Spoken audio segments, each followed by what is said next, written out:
বাংলাদেশে অগ্নিকাণ্ডর ঘটনা আসলে নতুন কিছু নয়। বহুবার আমরা দেখেছি আগুনে পুড়ে ছাই হয়ে গেছে বিভিন্ন কেমিক্যাল গোডাউন, বিভিন্ন বাজার, বস্তি ইত্যাদি, বাড়িঘর, ফ্যাক্টরি।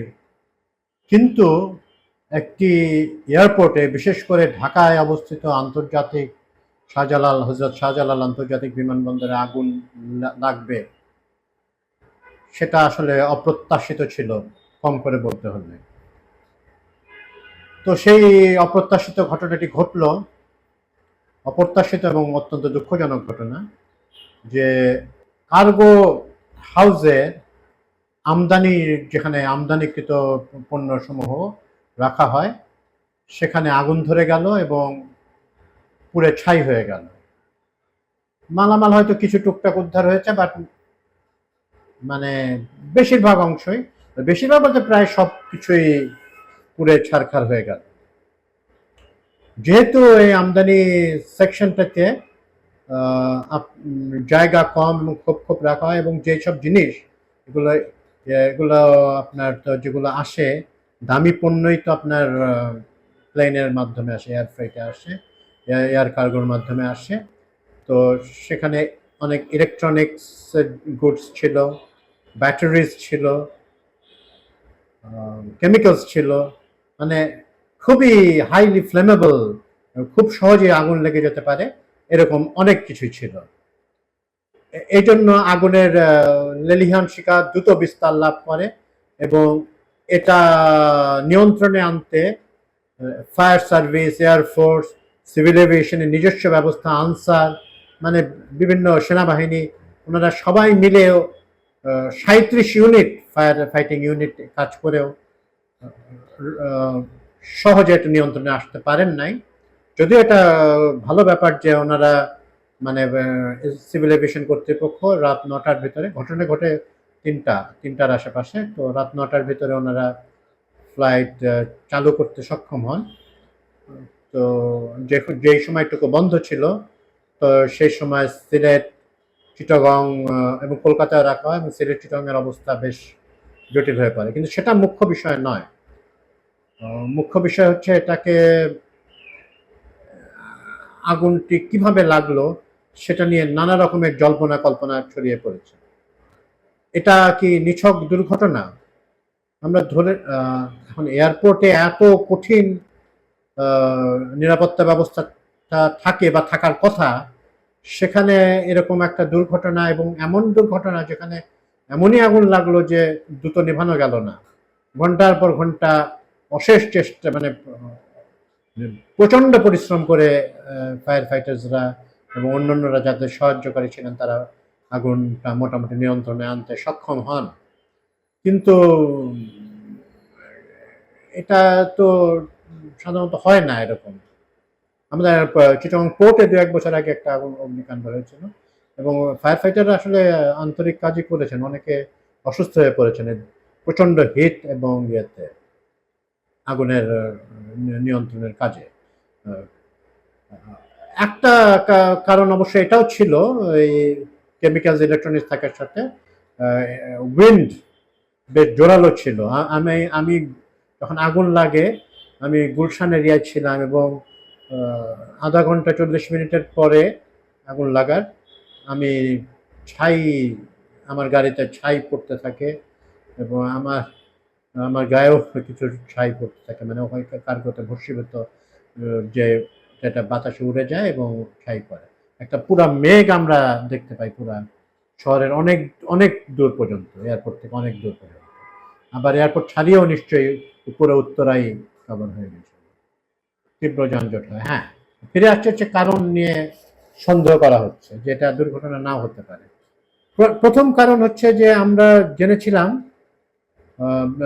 বিভিন্ন সংবাদপত্র এবং মিডিয়া, অন্যান্য মিডিয়া, গণমাধ্যমের কাছ থেকে, যে এই গোয়েন্দা তথ্য অনুযায়ী এই অক্টোবর মাস এবং নির্বাচন পূর্ববর্তী মাসগুলোতে নানা রকম নাশকতার পরিকল্পনা করেছে এই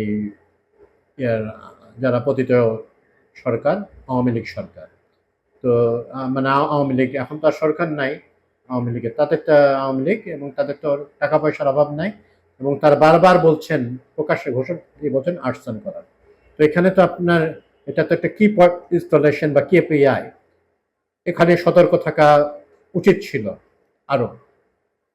তবে আমরা এই মুহূর্তে যা যতটুকু তথ্য আছে আমরা একেবারে নিশ্চিত করে বলতে পারি না এটা অবশ্যই একটা নাশকতার ঘটনা ঘটেছে, দুর্ঘটনাও ঘটতে পারে। কিন্তু আরো আমাদেরকে ইয়ে করে, চিন্তার খোরাক যোগায় যে পরপর 3টি অগ্নিকাণ্ড 14 তারিখ থেকে 18 তারিখের ভিতরে হলো। প্রথমে একটি গার্মেন্টস ফ্যাক্টরিতে, যার সামনে একটি কেমিক্যাল গোডাউন ছিল, সেখানে আগুন লাগে, মর্মান্তিক ভাবে 16 জন নিহত হন। তারপরে আবার চিটাগং এর ইপিজেডে আগুন লাগে। তারপরে আবার একদিনের পরেই এই এখানে হযরত শাহজালাল আন্তর্জাতিক বিমানবন্দরে আগুন দিল। নানা রকম হুমকি তো আছেই, অস্বস্তিতে সরকারকে বিব্রত করার, বা তারা ঘোষণা দিচ্ছেন যে জ্বালাও পোড়াও ইত্যাদি। তো ঘটনাটি দুর্ঘটনা হোক বা নাশকতাই হোক, এটা তো বের করতে হবে কিভাবে এটা হলো। কারণ এবং সরকারকেও তো দায় স্বীকার করতে হবে, পর্যাপ্ত নিরাপত্তা তো ব্যবস্থা করতে পারেন না। সবকিছুর পরে দুর্ঘটনা ঘটে, কিন্তু এরকম বড় মাপের দুর্ঘটনা, যেটা এতক্ষণ লাগলো এটা নিয়ন্ত্রণে আনতে আগুনটাকে, 37 ইউনিট ফায়ার ফাইটিং ইউনিটস কাজ করার পরেও তাকে ইয়ে করা হতো না, এর থেকে ব্যাপকতাটা অনুমান করা যেতে পারে। তার মানে এটা তো অন্য জায়গায় হতে পারতো, আমাদের রপ্তানি ইয়েতেও হতে পারতো, রপ্তানি যে যেখানে কার্গো শেড, সেখানেও তো হতে পারতো, বা আরো আরো ভয়ঙ্কর কিছু হতে পারতো, প্রাণহানির হতে পারতো। মানে এয়ারপোর্টে আগুনের থেকে সুরক্ষিত ছিল না, বা যথেষ্ট পরিমাণের নিরাপত্তার ব্যবস্থা ছিল না। তো এখন তদন্ত হবে, যেটা গতানুগতিক বাংলাদেশে হয়, তদন্ত কমিটি গঠন করা হয়, কিন্তু এটা এমনই একটা সেন্সিটিভ একটা জায়গা যেখানে ওরকম দায় সারা তদন্ত কমিটি বা তার রিপোর্ট কেউ মেনে নেবে না। জনগণ জানতে চায় কিভাবে আগুন লাগলো, পর্যাপ্ত প্রিকশনারি মেজার নেওয়া হয়েছিল কিনা, এত সময় কেন লাগলো, এই প্রশ্ন আমরা তুলছি। যেহেতু গণমাধ্যমের বরাত দিয়ে বলছে যে নানা রকম নাশকতার পরিকল্পনা চলছিল, তো গভর্নমেন্টকে তো আরো অ্যালার্ট হওয়া উচিত ছিল, ওনার তো হন নাই সেটা। হয় তো এটাকে এই এই সিরিজ অফ অগ্নিকাণ্ডকে আমাদেরকে বারবার এবং ভবিষ্যতের থেকেও সাবধান হতে হবে, এবং যেগুলো হয়ে গেছে সেগুলোকে অত্যন্ত কঠোর ভাবে অনুসন্ধান করতে হবে। আমাদের যে যতগুলো এজেন্সি আছে তাদেরকে এই কাজে লাগাতে হবে, এবং যেমনটি আমাদের প্রেস সচিব, প্রধান উপদেষ্টা শফিকুল আলম উনি আশ্বস্ত করেছেন যে সরকার যথাযথ ব্যবস্থা নেবে যদি কোনো রকম আর্সনের প্রমাণ পাওয়া যায়। আমরা দেখতে চাই এবং অত্যন্ত দ্রুততার সাথে দেখতে চাই, এখানে কোনো ধানাই পানাই চলবে না। যারা যদি যদি বা যারা এখানে জড়িত থেকে থাকেন, তাদেরকে মানে they have to pay the price, তাদেরকে এর মূল্য দিতে হবে। এটা একটা মুদির দোকান না, মুদির দোকান পড়ে যাওয়া এটা ওটাও ব্যাপার, কিন্তু এখানে অনেক রকম অসতর্কতা থাকে, মানুষ একটা বিড়ির আগুন থেকে পড়ে যেতে পারে। বাংলাদেশের প্রধানতম এয়ারপোর্টে এরকম শিথিলতা যদি থেকে থাকে এটা মেনে নেওয়া যায় না। আর যদি দুর্ঘটনা ঘটে তাহলে তো সিভিল এভিয়েশন কর্তৃপক্ষ থেকে শুরু করে ঢাকা সিটি কর্পোরেশন সবারই এখানে দায় রয়েছে। কিভাবে ঘটে এরকম দুর্ঘটনা, আর দুর্ঘটনা ঘটলেও তড়িৎ কিভাবে নিয়ন্ত্রণ করা গেল না? এখানে তো আপাত দৃষ্টিতে আর্সনের সম্ভাবনা বেশি মনে হলেও যদি এটা দুর্ঘটনা ঘটে থাকে, এটা তো কোনোভাবেই ইয়ে করা যায় না, মানা যায় না। আমরা তদন্ত কথা হচ্ছে, কিন্তু পূর্ববর্তী যেসব তদন্ত কমিটির রিপোর্ট নিয়ে দেখেছি আমরা খুব বেশি একটা আশাবাদী হতে পারছি না। কিন্তু এই সরকার তো আর কোনো পলিটিক্যাল গভর্নমেন্ট না, এটা একটা নন পলিটিক্যাল গভর্নমেন্ট। ওনাদের কাছ থেকে আমরা অত্যন্ত স্বচ্ছতার সাথে তদন্ত আশা করি এবং অত্যন্ত দ্রুততার সাথে যারাই দায়ী থাকুন, এটা দুর্ঘটনাই হোক বা নাশকতাই হোক, দায়ী তো আছেন কেউ না কেউ। নাশকতা হয়ে থাকলে এটা ইনসাইডার হেল্প ছাড়া তো হয় নাই। এয়ারপোর্টের কথা ফর এ মোমেন্ট যদি আমরা সরেও যাই, আপনারা সব জায়গায় মানে পতিত সরকারের দোষরদের রেখে যাবেন আর এরকম দুর্ঘটনা ঘটবে না, তা তো আশা করা যায় না। আমি যতটুকু খবর জেনেছি যে এইখানকার যেসব এই কার্গো সেকশন, এগুলো ইন্টারন্যাশনাল অ্যাপ্রুভ এজেন্সি থেকে তারা যে পাস মার্ক মানে ভালো মার্ক পেয়েছে তারা। তো কিছুদিন আগের ঘটনা সেটা। তো এত দ্রুত আবার কি হয়ে গেল? আপনারা আরেকটু সতর্কতা দেখান এবং সরকার দায়িত্ব নিয়ে এটা কাজ করবেন, এটা আশা করি। আপনাদের কোনো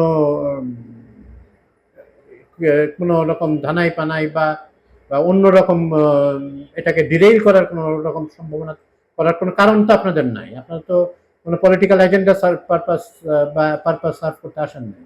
এবং এটা এমনও কথা আসছে, এমনও কথা ভাসতেছে, সেনাবাহিনীর সদস্যদের যে বিচার নিয়ে, সেনা কর্মকর্তাদের যে বিচার নিয়ে যে মত ভেদ দেখা দিয়েছে অ্যাপারেন্টলি, আপাত দৃষ্টিতে সরকার এবং সেনাবাহিনীর সাথে, সেটার থেকে দৃষ্টি ফেরানোর কোনো চক্রান্ত কিনা, সেটাও তো হতে পারে। সবকিছুর জন্য হয়তো আওয়ামী লীগকে দায়ী করাটাও ঠিক হবে না। যাই হোক, এটা অতি দ্রুত করা, মানে তদন্ত শেষ করে বিচারের আওতায় আনতে হবে সবাইকে এবং ভবিষ্যতে সব কেপিআই একেবারে নিশ্চিদ্র নিরাপত্তা নিশ্চিত করতেই হবে। বাংলাদেশ এমন একটি দেশ, আমরা অ্যাফোর্ড করতে পারি না এই ধরনের ঘটনা ঘটতে থাকবে। এর আর্থিক যে ক্ষয়ক্ষতি এবং ব্যবসায়ীরা যে ক্ষয়ক্ষতির সম্মুখীন হয়েছেন, এটা তো আরেকটু পরে আরো জানা যাবে। এক উপদেষ্টা গিয়ে বলে দিলেন তেমন কোনো ক্ষতি হবে না। আরে বাবা, তুমি তো জানো না, এখানে আপনি জানেন না যে কতটুকু কি হতে পারে। এই ধরনের দায়িত্বহীন, এটা তো দায়িত্বশীলতার পরিচয় দেন নাই। তো এখানে তো অনেক মালামাল ইনশিওর থাকে, আশা করি ব্যবসায়ীদের কিছু তারা রিকভার করবেন, কিন্তু সাপ্লাই চেইন তো ব্রেক হয়ে গেল। সময় তো একটা গুরুত্বপূর্ণ ফ্যাক্টর, অপূরণীয় ক্ষতি হয়ে গেল।